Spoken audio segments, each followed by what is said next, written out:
Right now, George is walking into Winnipeg.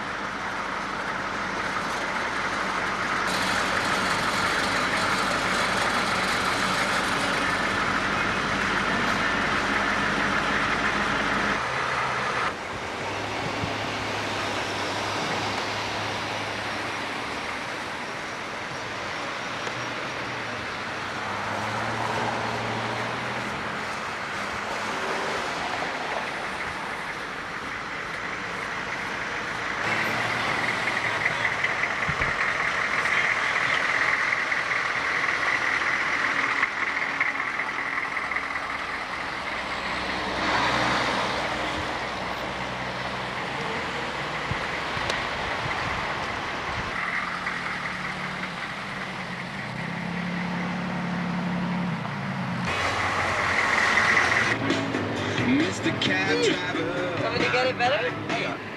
Push it down? Yeah. Pull it up right.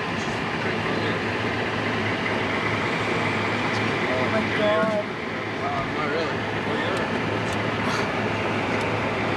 How do I zoom out?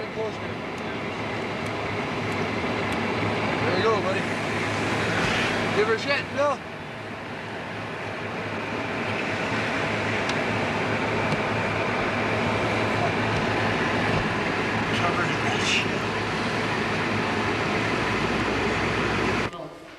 I would now ask, pardon me, I'd like to now ask Dan Struthers, the Legislative Assistant to the Minister of Health, to come forward and bring greetings on behalf of the province of Manitoba. Thank you very much. Welcome everyone here today. I'm very pleased to be able to represent the Premier Gary Dewar and Health Minister Dave Chomiak here today at what I think is a very, very good, very positive step in the whole fight towards better health care for everyone in our province and certainly throughout our country. I also want to acknowledge the presence of Dr. Gerard from the Manitoba Legislature and for you here too. I want to start by pointing out that organ and tissue donation is a very important health issue and one that our government does take very seriously. Our Minister of Health, Dave Chomiak, has asked the Manitoba Transplant Program to join forces with Manitoba Health and the Winnipeg Regional Health Authority to explore new avenues and make recommendations regarding organ and tissue donation in Manitoba. We know that one person's decision to become an organ and tissue donor can change the lives of up to 10 people. People like George Marcello. George received his second chance at life when he received his liver transplant, and look what he's been able to accomplish. George Marcello is to be commended for his work and his ongoing commitment to promoting organ and tissue donations all across Canada. On a personal note, George, a friend of mine in Dauphin, I represent Dauphin Roblin, a friend of mine and I shared some good times a couple of weeks ago at a Dauphin Kings hockey game.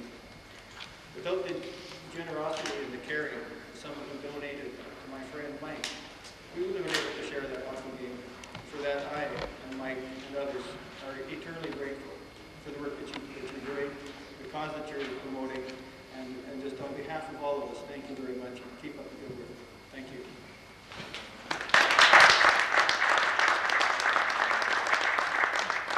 Thank you very much, Sam. I'd now ask Councillor Gord Steeves to come forward to bring greetings on behalf of the City of Winnipeg.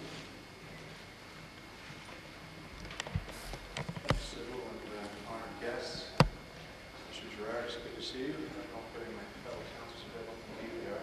It's my pleasure to bring greetings on behalf of the Mayor and all of us here at City Hall to you, Mr. Marcello. It was truly a great day. I think it's incumbent upon us to express what a remarkable man you are. I understand in the past 225 days, as everyone knows, Mr. Marcello has been walking across Canada and trying to raise awareness about organ and tissue transplant donation, an issue that's so important and affects so many of us here in Winnipeg and in Manitoba. It certainly has raised my awareness, although I always consider this very important. I myself wasn't aware of it. Over 3,000 Canadians waiting for a kidney transplant, and another, as I understand, 700 awaiting other vital organs. In Manitoba alone, as I understand it, 75 people who are ready, as we speak, waiting for a kidney transplant. And another 100 who are ready to go on that list. In terms of, and for a lung transplant, another 70. So I think that this is truly the type of thing that is great. Because it's the type of thing where I think that if we raise awareness of this type of thing, Mr. Marcello, by doing this, I believe it's the type of thing where people will, in fact, just by becoming more aware of it, they'll become more involved in the program. I think it's the type of thing that's really, really good for our society and to you particularly. It's a 500-day walk, as I understand. As you probably know, Mr. Marcello is a liver recipient himself. He brings a very personal perspective to this cause, and that's the inspiration, all that stuff. Inspiration might be maybe too light of a word. Think about how each one of us on a day-to-day basis we deal with our minor aches and pains. Think of George, who has not only gone through this huge medical procedure, but has actually gone through it, and not only come back to a level of function on a day-to-day basis, but to come back to a level where you're undertaking this type of endeavor to walk across Canada. It's truly remarkable, and again, inspirational. It covers it, especially when you consider that most of us probably couldn't walk the same hotel. It's really remarkable. I understand, George, you were once asked why, and to be honest, that question, when someone is walking across the Canadian prairies in the middle of the winter, that question is going to come up, I think. And I think that your response to that was, as I understand it, I wanted to say thank you to the donor and the donor's family for saving my life. This is a small sacrifice on my part for the precious gift. And I think those comments, to hear you say something, to say something like that, it must be a great feeling for the loved ones of the person who was the donor in these circumstances. I'm not going to pretend to understand what that must have been like for that family. It must be, for all families who go through that, it has to be something that I probably couldn't understand at this stage in my life, but it must be something that gives you a whole new perspective.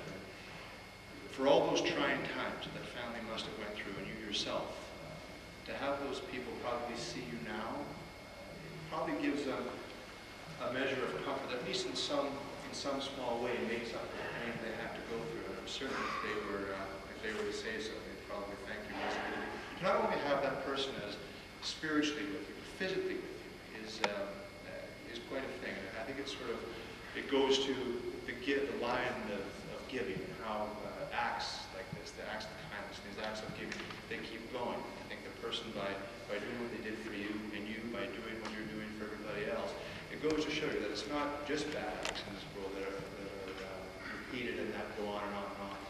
But the same sort of dynamic exists with positive things, these types of acts of kindness. And it truly is great. George, in the last little bit through the city of Winnipeg, we've come up with a new slogan for our city. And obviously, I'm too busy to be a part of it, but the new slogan is "Embrace the Spirit."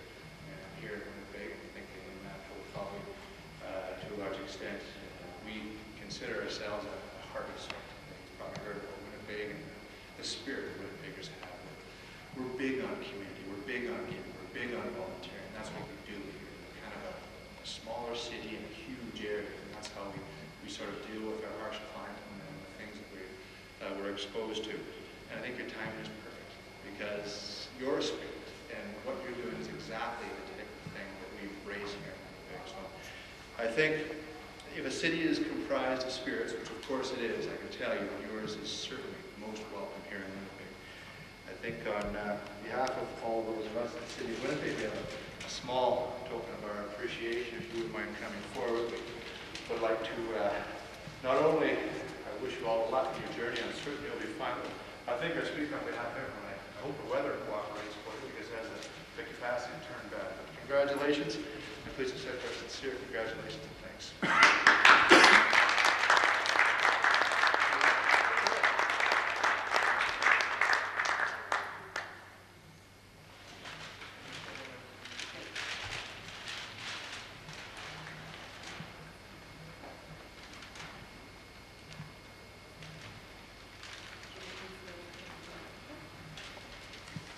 Thank you very much, Council.